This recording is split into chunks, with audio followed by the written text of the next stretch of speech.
Muchas gracias, Jesús. Muchas gracias a todos y a todas, y sobre todo al doctor Arechavala que se encuentra entre nosotros. Me voy a permitir leer su vasta experiencia en un par de líneas. El doctor Arechavala obtuvo su doctorado en la Universidad de Stanford. Cuenta con más de 30 años de experiencia como consultor e investigador en el campo de la pequeña y mediana empresa y de la administración de tecnología. Es miembro del Sistema Nacional de Investigadores y cuenta con más de 120 publicaciones y presentaciones en congresos nacionales e internacionales en la materia. Su trabajo de investigación sobre la cultura empresarial y la dinámica de las empresas de base tecnológica abarca desde Canadá hasta Argentina. Es fundador y director del Instituto para el Desarrollo de la Innovación y la Tecnología en la Pequeña y Mediana Empresa, IDIT-PYME, en el que colaboran más de 10 investigadores y consultores asociados y más de 45 estudiantes de licenciatura y posgrado. El Instituto IDIT-PYME, fundado y dirigido por el doctor Arechavala, ha desarrollado proyectos para empresas, para centros públicos de investigación y desarrollo tecnológico y para organismos públicos nacionales y extranjeros, desde diagnósticos operativos y de capacidades tecnológicas en pequeñas empresas hasta diagnósticos nacionales de capacidades de innovación y agendas estatales de innovación y desarrollo tecnológico. Es también fundador y director del Observatorio Tecnológico de la Universidad de Guadalajara, dedicado a establecer el impacto de tendencias tecnológicas globales en los sectores industriales estratégicos del país.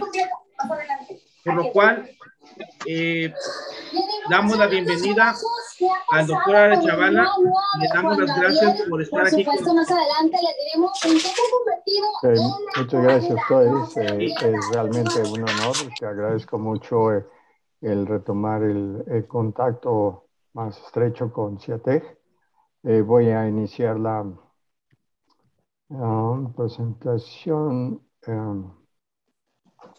Me dicen si se ve. Ya está en pantalla, ¿verdad? Ok. Bien. La idea de que agradezco mucho que me invitaron a platicar con ustedes es acerca de la perspectiva, la planeación y la acción en los centros de investigación y desarrollo tecnológico, no necesariamente públicos, aunque ahorita sí nos vamos a concentrar un poco más en ellos. Yo estoy en la Universidad de Guadalajara, en CUSEA, y allí dirijo el Instituto para la Innovación y la Tecnología en la Pequeña y Mediana Empresa y el Observatorio Tecnológico de más reciente creación. Tenemos ya 20 y tantos años trabajando en estos campos que menciona Ariel. Pero básicamente me voy a enfocar ahorita en la labor que hacemos como Observatorio Tecnológico de Jalisco. Nuestras líneas, nuestros servicios tienen básicamente dos esferas: la vigilancia tecnológica, la inteligencia de negocios. Nuestro trabajo abarca esa área gris o casi diría negra, en la que la gente que está en los negocios conoce poco de tecnología y la gente que hace tecnología conoce o habla poco el idioma de los negocios. Entonces, en ese terreno hemos generado una serie de servicios para el sector público. Hemos trabajado para diferentes dependencias, el sector privado, para empresas y organismos empresariales, y el sector académico, tratando, por ejemplo, de ayudar a ver formas de comercializar sus tecnologías y sus servicios. La gama de servicios la diseñamos en específico para cada cliente con una serie de herramientas que aparecen en pantalla. Ahorita no quisiera entretenerme demasiado en eso. Nuestro propósito es ser el cuarto de guerra de los sectores económicos estratégicos del Estado, tomando la imagen literalmente en el sentido de tener la información para tomar decisiones en tiempo crítico, para mejorar la competitividad, para identificar el impacto de tendencias tecnológicas mundiales y hacemos para eso también diagnósticos y sobre todo nos consideramos cada vez más un elemento articulador en el ecosistema. No tanto solamente proveer servicios que tenemos que buscar que sean pagados en las empresas, sino el tener una labor de articulador del ecosistema. Van a ver un poco a qué me refiero con lo que voy a hablar a continuación. Y hablar de perspectiva, sí quisiera, para que se viera, digamos, el alcance y la validez que le pudieran dar a las afirmaciones que voy a hacer. Lo voy a hacer desde una trayectoria que inició con los posgrados en Sociología de las Organizaciones en la Universidad de Stanford, pero que inició muy pronto con CIATEG, en 1989, cuando me invitaron a ayudar en el proceso de planeación estratégica de aquel tiempo. Voy a ver un poquito más en detalle ese punto sobre la marcha.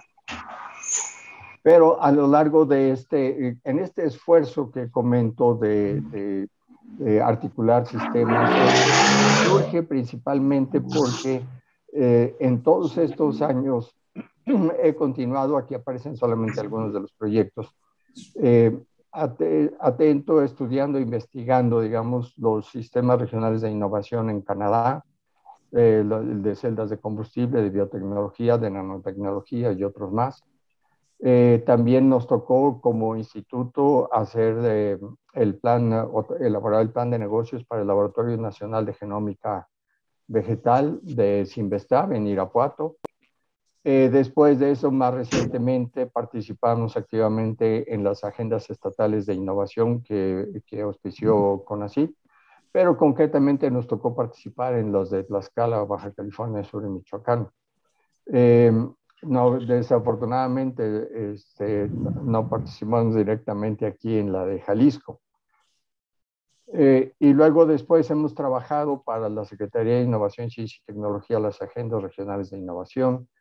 Hemos creado el Observatorio Tecnológico de Jalisco y el año pasado hicimos el Plan Estratégico de Innovación Jalisco 2020, al que me voy a referir. Ahora, ¿por qué esto, que pareciera comercial, no es la idea, sino el darles a ustedes la idea de varios puntos de referencia a los que me voy a estar refiriendo a lo largo de la plática, en el sentido de que son, por ejemplo, la manera como evolucionan los clústeres o los sistemas regionales de innovación, cómo se elaboran las agendas estatales de innovación, laboratorios específicos públicos de México y también investigación sobre los sistemas regionales de innovación, las empresas de base tecnológica y las hojas de ruta tecnológica. Solamente de manera muy breve me gustaría mucho más entrar en la añoranza y recordar aquellas sesiones en las que eran unos agarrones fenomenales entre los diferentes investigadores y jefes de área en CIATEG, porque lo que había que hacer era identificar qué capacidades de investigación eran las que había que desarrollar. No teníamos ni con mucho tanta información como ahora, entonces se tenía que atender el imperativo de generar recursos económicos, pero también a la atención de necesidades de los sectores productivos, social y público. ¿Sí? En aquel tiempo se hablaba mucho, todavía un poco, pero de los paquetes tecnológicos que no tuvieron mucho éxito en la versión que se manejaba entonces. Y en condiciones de normatividad agobiante e incertidumbre, si ustedes lo sienten así ahorita, y no lo estoy afirmando, no es casualidad, no crean que empezó hace poco, eso es desde un principio, y sobre todo los referentes. En aquel tiempo se nos recomendaba mucho utilizar referentes internacionales como el Instituto Battelle, el NIST y el Southwestern Research Institute. Y durante mucho tiempo se pidió a los centros que manejaran esto como una guía, como un ejemplo a seguir, como modelos a desarrollar. Pero el desarrollo de capacidades tecnológicas no es sencillo. Cuando se hacía planeación estratégica en aquel tiempo había que tomar unas enormes apuestas acerca de cuál iba a ser el alcance de la investigación que se podía hacer, del desarrollo tecnológico que se podía hacer. Había que empezar a equipar el CIATEC. CIATEC venía de una transformación. Antes estaba dedicado, según tengo entendido, a la industria del vestido, pero eso no funcionó por razones que pudieran ser claras para muchos. Pero entonces estaba el CIATJ redefiniendo su personalidad. ¿Qué quiere decir? Ok, nos vamos a equipar para desarrollar qué clase de tecnología. Nos vamos a tripular con investigadores, pero ¿de qué especialidades? ¿Cuántos tenemos?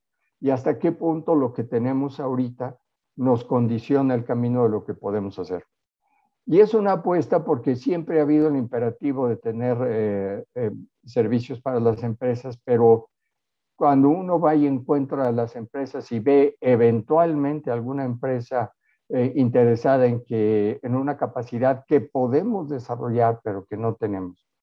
Entonces entra otro problema porque el tiempo que lleva y el trabajo de investigación que se tiene que hacer, el de montar técnicas, todo lo que quieran, tiene que ser por costo de alguien y esto resultaba muy oneroso para las empresas y eso trajo muchos proyectos. Y estoy hablando aquí de ejemplos de otros centros de investigación, no necesariamente del CIATJ, pero es que esta es una historia que desarrolló, que se desenvolvió a lo largo de muchos años y sigue todavía desenvolviéndose.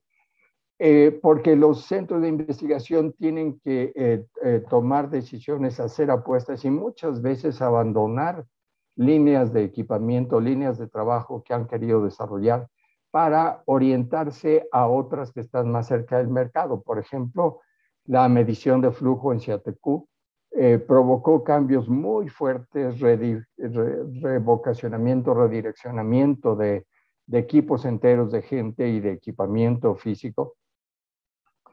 Pero siempre son apuestas que tienen que plantear una elección en cuanto al mercado al que se dirigen y las tecnologías y las de disciplinas científicas o especialidades a desarrollar. Pero todo esto lleva tiempo, compromete muchos recursos y por lo tanto fija trayectorias. No es tan fácil hacer cosas como las que les menciono que hizo CIATEC con medición de flujo. Pero, digamos, se le conoce en inglés como path dependent, no hay una traducción, no he encontrado ya una traducción afortunada. Después de eso, trabajamos aquí en Jalisco haciendo el diagnóstico de los ecosistemas de innovación y emprendimiento. Y este es un ejemplo solamente de una de las regiones, creo que es Costa de la Sierra Occidental, donde hicimos un mapeo del sistema de un inventario de los tipos de organizaciones que pudieran estar operando. Vemos cuáles existen en la región. Las líneas punteadas rojas son vínculos ausentes, las líneas verdes sí representan vínculos presentes. Y les menciono a propósito uno de los ecosistemas más raquíticos a nivel regional, porque esto es un patrón que se da y se sigue dando en todo el estado, en todo el país, en toda Latinoamérica. El diagnóstico de innovación de Jalisco que hicimos, les mencioné, donde hicimos un análisis del vocacionamiento de los sectores económicos y de regiones específicas de Jalisco. Si ven muchos monitos es porque nos dieron instrucciones precisas de que no tuviera demasiado texto, sino que fuera fácil de leer. Eso no me genera mucha simpatía, pero en fin, así lo pidieron. Pero sobre todo hacíamos un inventario de las capacidades de la región en innovación, ciencia y tecnología y después de los nichos de especialidad a los que se podían abocar con esos recursos y con su perfil de actividades económicas. Pero el patrón al que me refiero es que los sistemas locales, sectoriales y regionales de innovación, ciencia y tecnología están desarticulados. Muchísimos diagnósticos se han hecho a nivel nacional y a nivel internacional de los sistemas de innovación, del Sistema Nacional de Innovación, llámenle como quieran, de los clústeres, Hay muchísimos términos que se utilizan, pero todos dicen México tiene una capacidad formidable de investigación, pero está desarticulada del sector productivo. Eso es un problema central, inevitable, y es el que estamos llamados a resolver. Pero con todo esto, sobre todo en la planeación estratégica y en los ejercicios anteriores de agendas regionales de innovación, lo que es evidente a diferentes niveles, a nivel estatal, a nivel regional dentro de los estados o a nivel nacional, es que no hay una visión común del futuro a construir. Y no nada más no hay la visión, sino no hay procesos que generen esa visión común. El Plan Estratégico de Innovación Jalisco pretendió iniciar un proceso en ese sentido, pero nos llevamos unas sorpresas del tipo de que, por ejemplo, cuando en los foros donde participó CIATJ, de biotecnología, del sector salud, nos decían, oigan, es que hay que repetir estas, y había, por supuesto, actores de muchas otras instituciones nos decían, oigan, hay que repetir esto porque nos estamos viniendo a conocer aquí. Y entonces esto genera un contraste muy marcado, pero que no es visible aquí mismo, con lo que pasa en otras partes. Aquí me voy a referir al Sistema Regional de Innovación en Biotecnología de la Columbia Británica, como era en 2003, 2005, 2007, cuando estuve haciendo la investigación. Y lo que quiero que vean aquí es que es un sistema muy complejo donde hay multitud de actores que podemos subdividir en categorías. Hay organizaciones dedicadas a construir infraestructura científica y tecnológica, apoyadas por el gobierno, pero algunas privadas. Todo el entorno económico que plantea el gobierno persigue una finalidad de desarrollo de biotecnología, y toda la infraestructura de investigación está constantemente equipada de esa manera. ¿Qué quiero decir? Que los fondos a nivel de gobiernos municipales o de provincia tienen una dedicatoria especial. La industria, no nada más las firmas de manufactura, sino empresas de servicios, servicios de propiedad intelectual, servicios de abogados, capital de riesgo, toda la cadena de valor desde el desarrollo de un bien hasta su producción y su comercialización. Las universidades con oficinas de transferencia de tecnología especialmente abocadas también a la dinámica de todo este sistema de innovación en el campo de biotecnología, pero así como menciono el de biotecnología, había otro equivalente para el sistema de celdas de combustible, la tecnología de celdas de combustible, que todavía no llega al mercado, pero ese sería otro asunto, pero que se viene trabajando desde los 80. Bien, dentro de esto, todos estos actores generan una sinergia donde hay continuamente alianzas, donde se generan oportunidades de negocio en reuniones exprofeso, donde la gente comparte su tecnología y la pone a disposición de otros actores en el sistema, con todo lo que esto implica digamos, negociaciones de propiedad intelectual, etcétera. Las asociaciones empresariales también creadas exprofeso para impulsar el desarrollo de la biotecnología en el sector privado, redes de apoyo de organizaciones dedicadas a conseguir financiamiento para las empresas de base tecnológica, para el equipamiento de los centros de investigación, etcétera. Y de todo esto surge, por ejemplo, una serie de reciclamiento de recursos. Se genera capital de riesgo nuevo que regresa al sistema. Se genera talento de negocios y emprendedores que regresan al sistema para generar nuevas empresas. La propiedad intelectual también vuelve a reciclarse en el sistema. Una cantidad fenomenal de capital humano, del cual buena parte se iba y se sigue yendo para Estados Unidos. Se genera conocimiento y esto, buena parte también llegaba a las empresas transnacionales. Y de esto quisiera tocar algo más adelante. Ok, Pero entonces, si ustedes, trato de darles ahorita una idea de la densidad de pobladores, de diferentes actores, tipos de actores que hay dentro de los sistemas regionales de innovación, como los ejemplos que les planteo. Pero ahorita, si volteamos a ver las decisiones estratégicas de los centros públicos de investigación, tenemos una serie de fenómenos que estaban presentes en el 89, siguen presentes, algunos más agudos, algunos menos agudos, pero por ejemplo es la escasez de recursos para inversión en ciencia y tecnología, la complejidad y la aceleración de los flujos de creación de conocimiento, porque hay cada vez más actores generando conocimiento en diferentes partes, la exigencia de claridad y precisión en la asignación de recursos,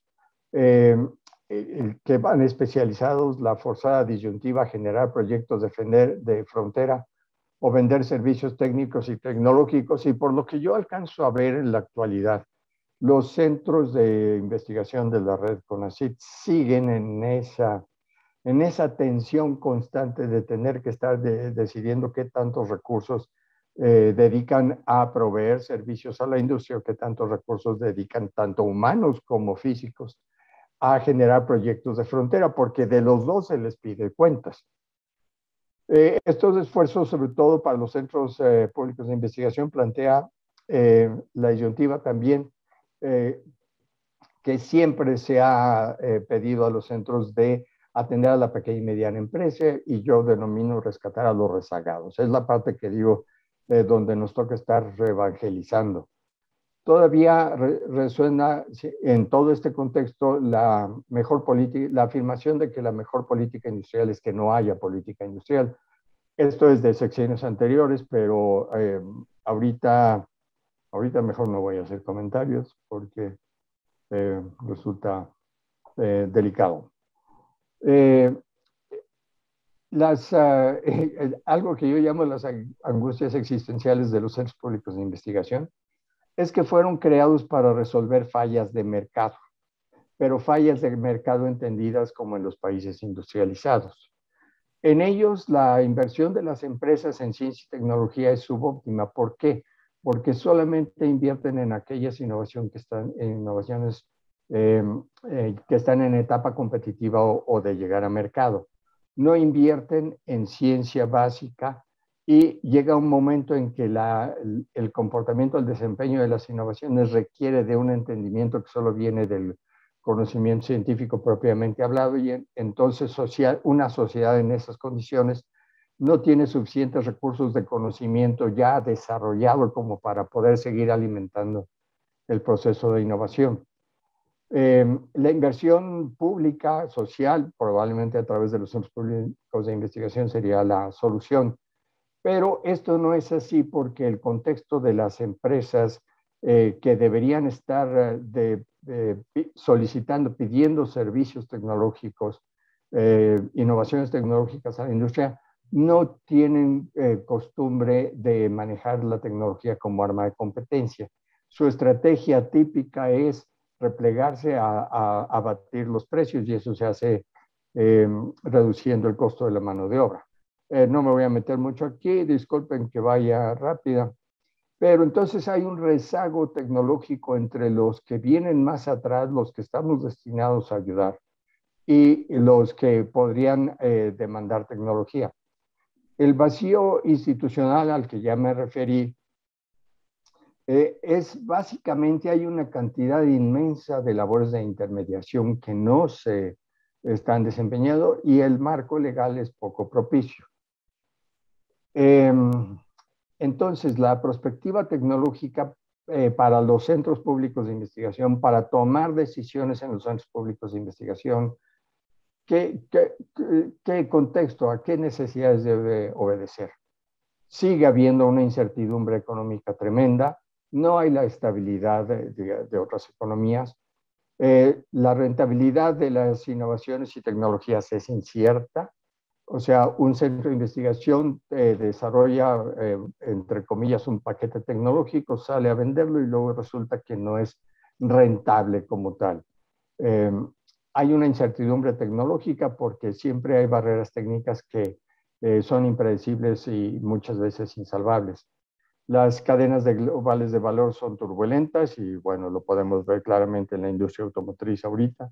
La incertidumbre política, voy a seguir sin hablar de eso, y la desarticulación institucional. Entonces, herramientas para toma de decisiones en el campo de qué investigación, en qué disciplinas, campos, preguntas científicas hay mejores oportunidades de hacer una investigación relevante, o en qué mercados puede ser necesaria esta tecnología. Son preguntas para las que se han desarrollado muchísimas herramientas y solamente pongo aquí algunos ejemplos. Hasta ahora también ya se utiliza la inteligencia artificial para ir viendo cuáles son las probabilidades de que encontrar temas específicos sean valiosos o relevantes en la ciencia, en la tecnología o en el mercado.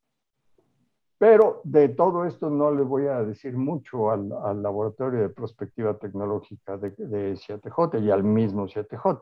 ¿Por qué? Porque todos los investigadores todos los días se hacen las preguntas, aunque no recurran a estas herramientas, intuitivamente se van abriendo camino, o bien utilizan esas herramientas debidamente, ¿no? Si tienen los recursos, el software para comprar el software, etcétera. Pero siempre llega el problema a cómo le voy a hacer para identificar tecnología con potencial. Y siempre tengo que estar recurriendo a una serie de actores sociales que no se pueden sistematizar en datos como para poderlos analizar igual.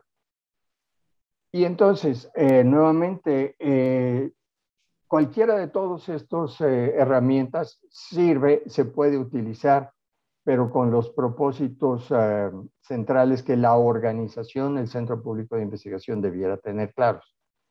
Analiza tendencias para predecir futuras innovaciones o disciplinas o innovaciones, o para predecir el futuro, o para identificar oportunidades, o para diseñar el futuro. Hay unos debates fenomenales en la literatura acerca de esto, de todo esto, y una serie de herramientas también para esto.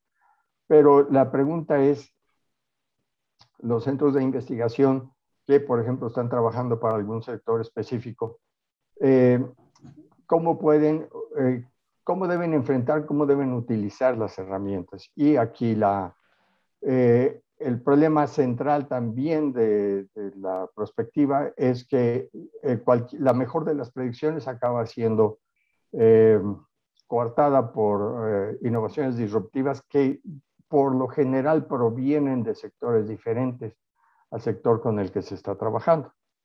Bueno, aquí entonces, volviendo al ejercicio del Plan Estratégico de Innovación 2020, buscamos identificar los vocacionamientos, pero buscábamos la generación de una visión común del futuro deseado para la región en la que participaran múltiples actores. El objetivo era que la región, el sector, tuviera una competitividad internacional y que se conociera cuáles eran los nichos de especialización en mercados globales a los que interesa competir.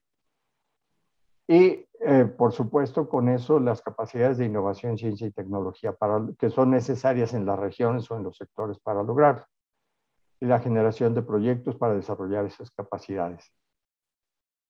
El desarrollo de capacidades tecnológicas se hacía, bueno, durante muchos años se vino haciendo en el contexto de las recomendaciones del Banco Mundial, donde decían es que la industria es la que debe aportar el 70% del gasto, y entonces los centros tienen que ver cómo le hacen, pero tienen que generar tecnología y transferir la industria, generando el 70% de los ingresos de la inversión social debe provenir de la industria. Y a la fecha yo sigo viendo los reportes anuales y los planes estratégicos de los centros de investigación y seguimos como estábamos hace mucho tiempo en el 30% aportado por la industria y el 70% aportado por el sector público. Pero los centros están en un contexto en el que los sectores productivos están integrados por cadenas coartadas por factores estructurales. Si ustedes ven los diferentes sectores económicos del Estado y del país, en el Estado, por ejemplo, es donde claramente se ve cómo, por ejemplo, las comercializadoras desarticulan la cadena porque importan mercancía y ponen a los productores nacionales a competir, lo cual hace que tengan que bajar sus precios como estrategia, etcétera. En fin, la competencia extranjera es fuerte y los mercados domésticos limitan el tamaño y el poder adquisitivo, limitados en tamaño y poder adquisitivo. ¿Qué quiere decir? Que no se puede desarrollar una tecnología que sería rentable en grandes mercados, en grandes volúmenes, si no se tiene acceso a los mercados globales. Los mercados domésticos no son suficientes. Y entonces, ¿cuál debe ser el objetivo de los centros de investigación? Se utiliza en la perspectiva reaccionar al futuro, adaptarse al futuro o diseñar el futuro.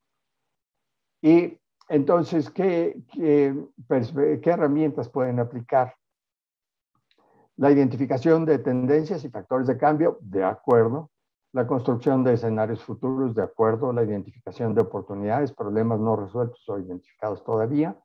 Pero sí quisiera enfatizar ahorita el uso que se hace en otras partes y que impulsamos nosotros en el instituto de las hojas de ruta tecnológica. Ahora, tampoco le voy a decir a CIATEG mucho en este sentido.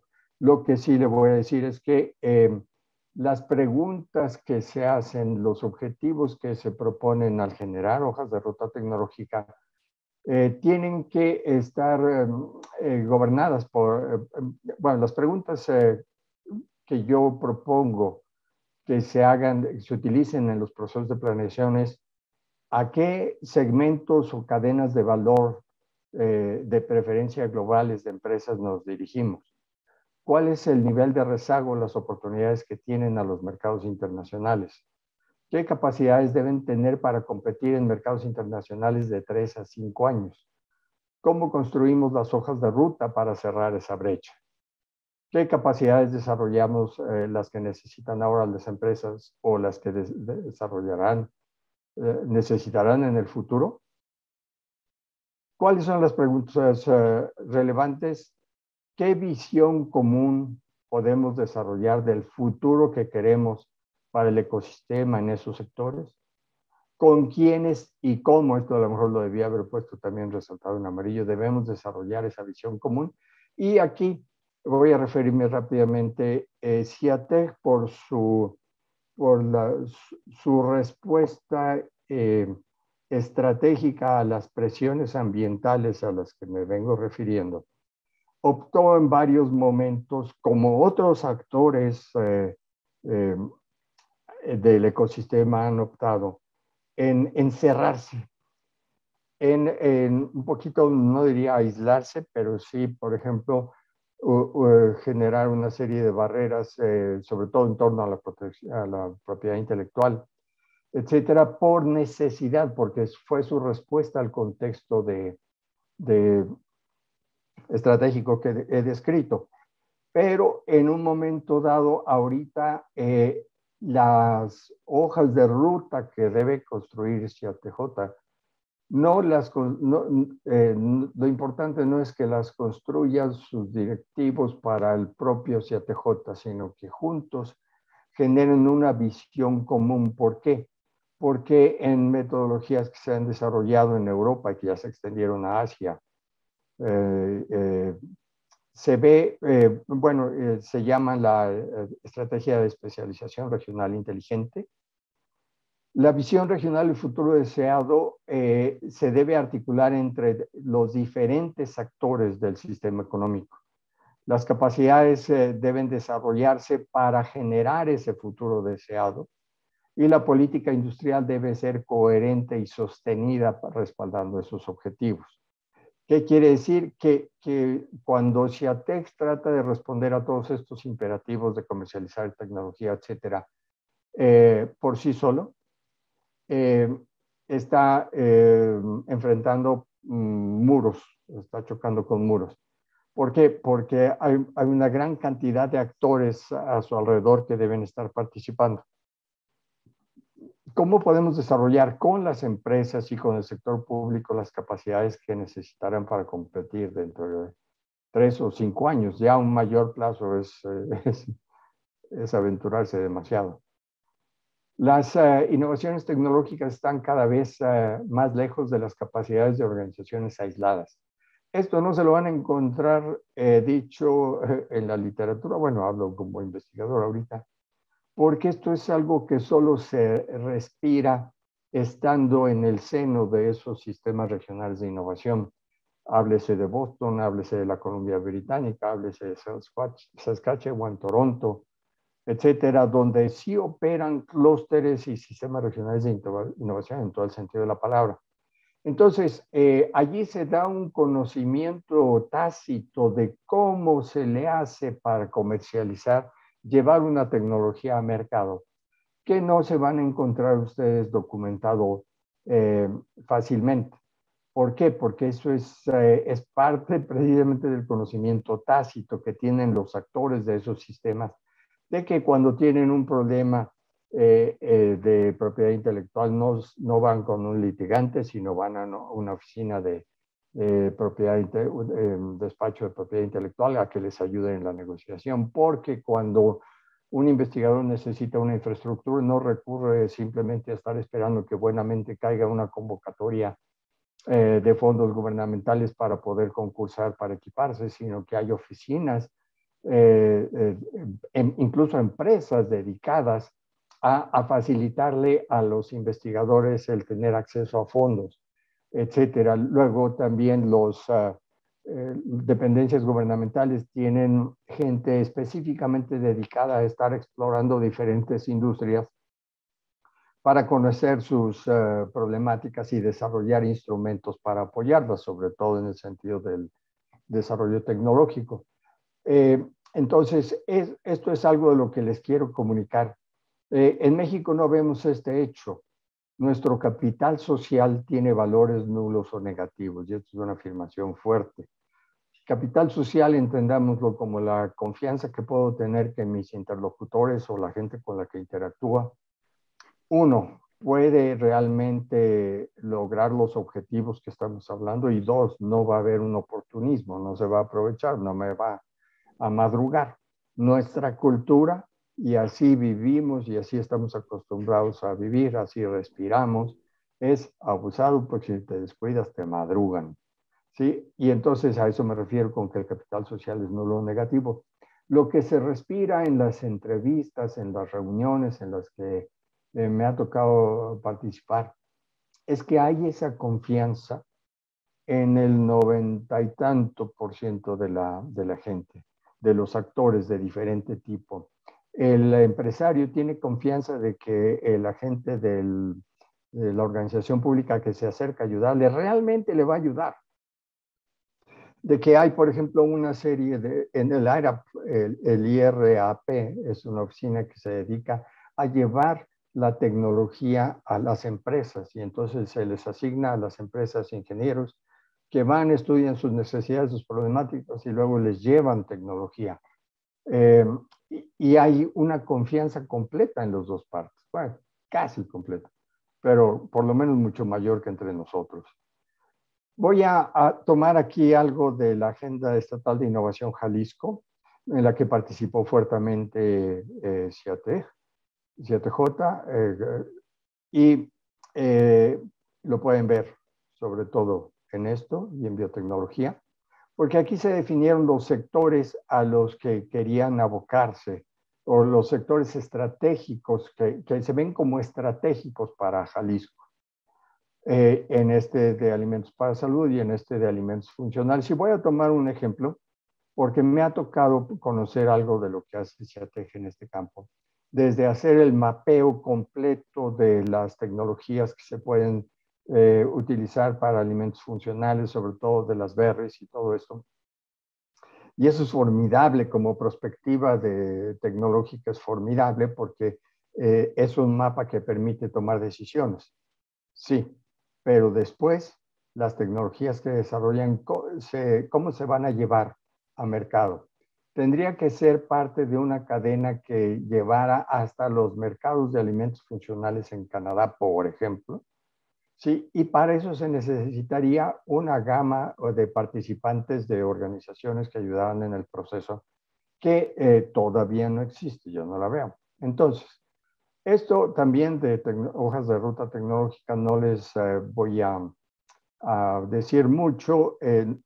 Nosotros le hacemos una modificación a esta versión de las hojas de ruta, pero sí que quisiera mostrarles algunos ejemplos de hojas de ruta de diferentes regiones, de diferentes consorcios industriales transnacionales, que se generan colectivamente. Este es el punto central, se generan colectivamente. Si se tomara como un proyecto estratégico en CIATEG, tendría que estar acompañado por equivalentes en las oficinas de transferencia de tecnología, en el gobierno, en los organismos que financian la investigación, en toda la cadena de valor, desde la cosecha, de la producción de las berries, la extracción, la comercialización, el cumplimiento de normas, etcétera. Y es imposible que CIATEG desde su propia trinchera pudiera hacer todo, y mientras no lo haga, lo que va a seguir pasando es, se genera una tecnología, se sale a ofrecerla, no hay oferentes, y entonces esa se archiva. Todo esto dicho sea con conciencia de que hay muchos éxitos a los que no me estoy refiriendo en CIATJ y en todos los centros públicos de investigación de CONACYT, pero quiero mencionar este como ejemplo. Y nuevamente, estos son consorcios internacionales donde hay empresas japonesas. Todo este que les estoy mostrando son ejemplos de hojas de ruta para celdas de combustible, porque es algo que yo vengo monitoreando de tiempo en tiempo, porque es una tecnología, como les digo, que viene desde los 80 y está todavía por llegar a mercado. Este es el modelo genérico que nosotros hemos modificado para adaptarlo, pero que tendría que modificarse para incorporar directamente en algún renglón a los otros participantes, ¿sí?, que deben estar en el proceso. Y entonces, si es posible construir hojas de ruta colectivas por sector, cadena de valor o región para desarrollar capacidades regionales de innovación, ciencia y tecnología, ¿a cuáles cadenas globales o regionales de valor le interesa a CIATEG incorporarse? ¿Le interesa jugar algún papel en la generación de esa visión común? Y todas estas preguntas valen igual para el CIATEG en su conjunto, para sus directivos cuando hacen la planeación, para los jefes de laboratorio cuando están haciendo la planeación, para los investigadores. Esto se da en todos los niveles, y los investigadores además tienen dos horizontes profesionales distintos. El de las disciplinas especialidades o colegios invisibles que les llama de su campo, de su especialidad, y los objetivos organizacionales que van en comercialización de tecnología. Entonces, siempre es una división, una tensión a la que se tienen que enfrentar todos estos actores. Pero además hay que cumplir con los evaluadores externos y los grupos de interés, organismos internacionales, gobiernos locales, otros actores en el ecosistema. Y para los beneficiarios, las empresas y los organismos públicos, son muchísimos puntos de vista que hay que tomar en cuenta, muchísimas necesidades que hay que plantear.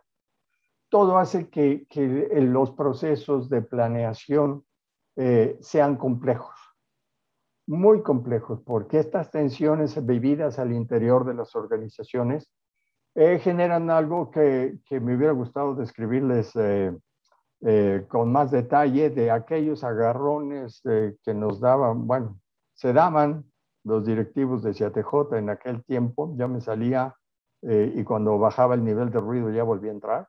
No es cierto. Yo era asesor externo, pero no me salía. digamos, había que ventilar todas esas tensiones y llegar a acuerdos. Entonces, estos procesos de planeación se vuelven muy complejos y entonces la invitación es a que CIATJ un poquito esté en condiciones de participar. ¿Cuáles son mis datos de contacto para lo que pudiera servir? Y sobre todo el instituto, donde nos interesaría mucho el seguir colaborando cada vez más con CIATJ y con todos los miembros del ecosistema. Y con esto termino y creo que aquí tengo que detener la participación. Muchas gracias, doctora Chavala. Gracias por llevarnos por esta ruta, pues, histórica, operativa, de experiencia y de lo que viene. Pues a continuación le recordamos a los asistentes que pueden realizar sus preguntas a través del chat Zoom. Y aquí tenemos una, doctor.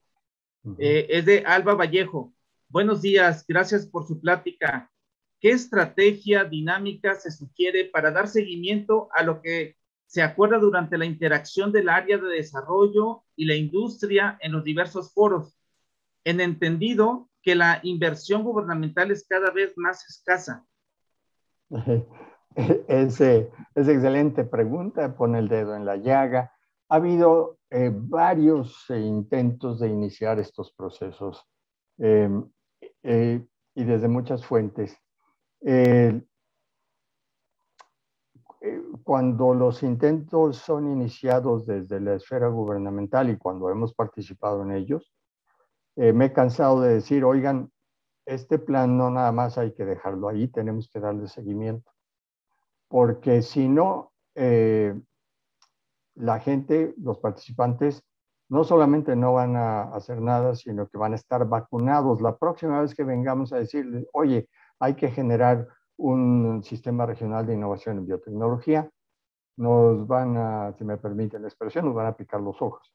Entonces, ¿qué pasa? Sí, es cierto, no podemos esperar mucho en general de los organismos gubernamentales y ahora sí lo voy a decir, menos ahora.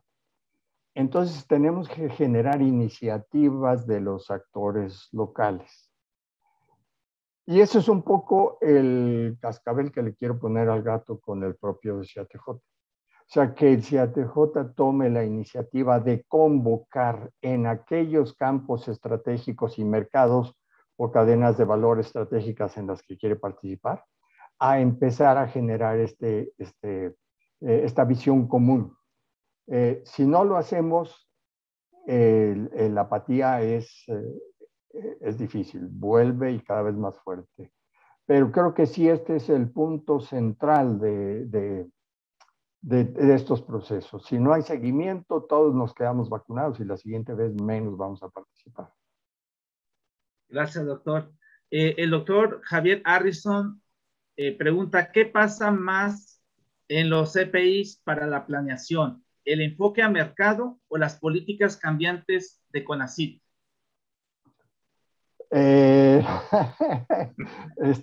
Híjole, qué buena pregunta también. Miren, me ha tocado a mí ver cómo los centros han respondido a aquellas presiones de CONACYT para ser cada vez más autosuficientes.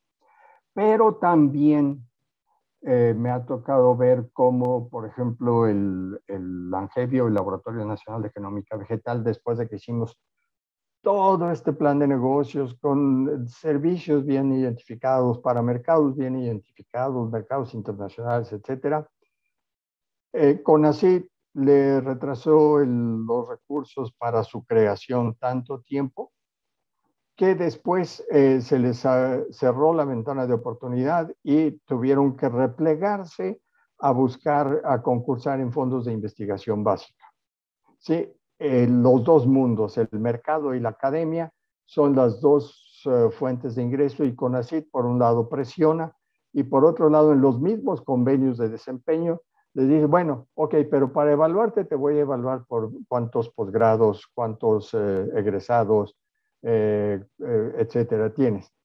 Y cuántos proyectos de investigación básica tienes.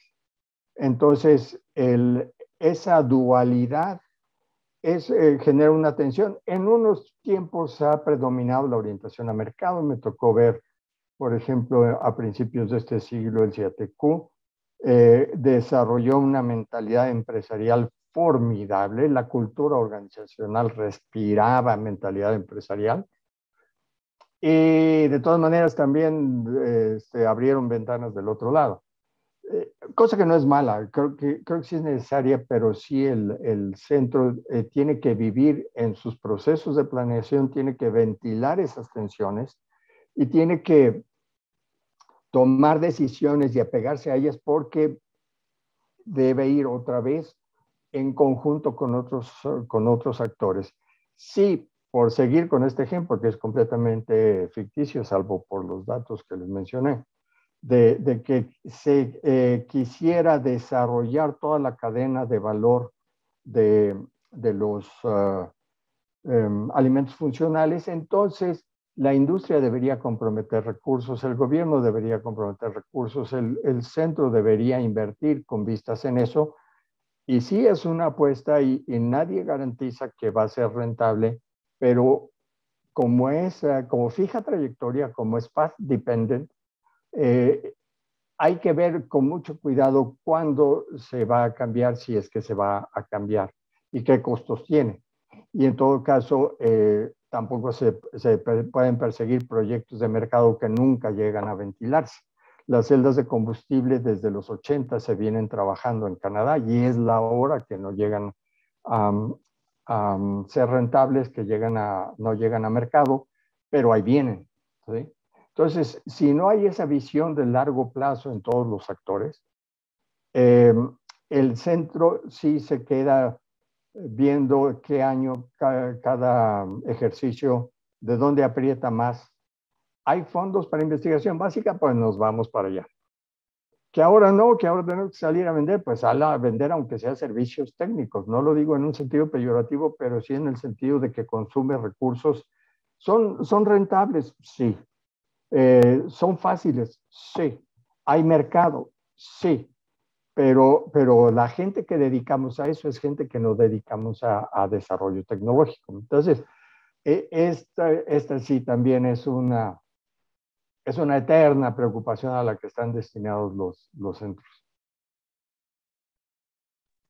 Muy bien, doctor. Tenemos ya casi prácticamente 5 minutos para finalizar.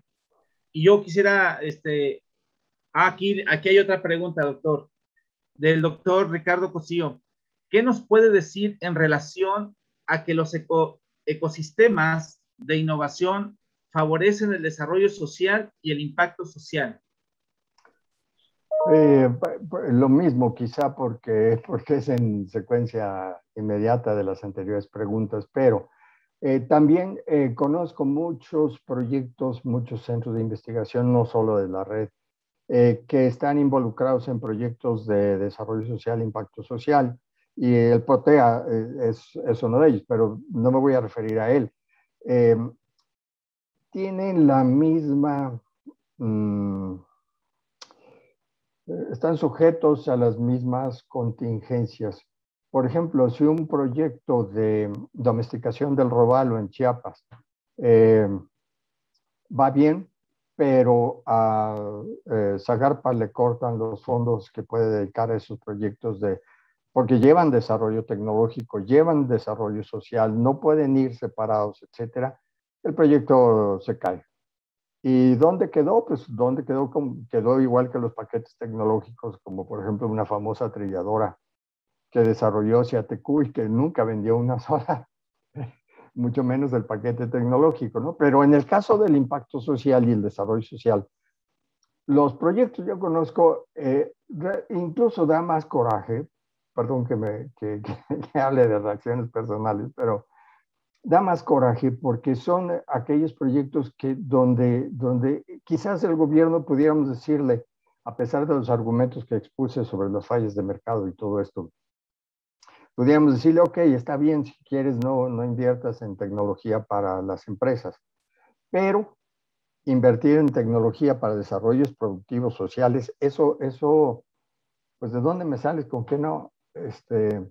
Y allí me prefiero dejarlo allí porque me empiezo a poner a calorar y las condiciones actuales y el gobierno actual creo que tiene poco que presumir en este campo.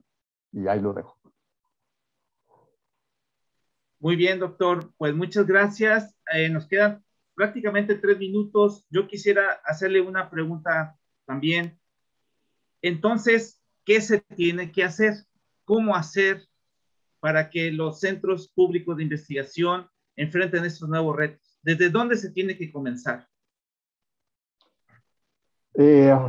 Bueno, allí déjame replegarme al cómo nosotros hemos enfrentado eso. Hacemos análisis económicos, el vocacionamiento económico regional o sectorial. Identificamos nichos de especialidad, pero no lo podemos hacer solos. Tenemos que, nichos de especialidad me refiero a que, por ejemplo, de los alimentos funcionales, decimos Ciatec tiene tecnologías que pueden ayudar a explotar oportunidades en ese mercado. Entonces vamos a ir a ese nicho, vamos a ir a ese mercado. Que no solamente en Canadá, puede ser cualquier otro país, pero hay que hablar de mercados globales. Identificas vocacionamientos económicos, nichos de especialidad, capacidades de ciencia y tecnología con los demás actores del ecosistema. Te pones de acuerdo, no te pones de acuerdo, desarrollas una visión común, si nos interesa o no nos interesa. Creo que puedo referirme mejor a ejemplos. En Alemania hubo sectores industriales en los 90s que se vinieron abajo completos y que estaban asociados a una región. Entonces, allí universidades, centros de investigación, industria, todo el mundo se puso de acuerdo en que, por ejemplo, un caso concreto, ya no podían depender de productos metálicos derivados de la minería, que tenían que sustituirlo o bien por la industria automotriz o bien por la industria farmacéutica. Y juntos la región decide, ¿sabes qué? Pues vámonos por farmacéutica porque la automotriz está todavía muy cerca de esto y tenemos estos y otros recursos en el sector salud y vámonos para allá. Entonces, es eso, es el tomar la iniciativa de generar vínculos y de crear organizaciones intermedias. Como las que les mencioné, hay muchas otras.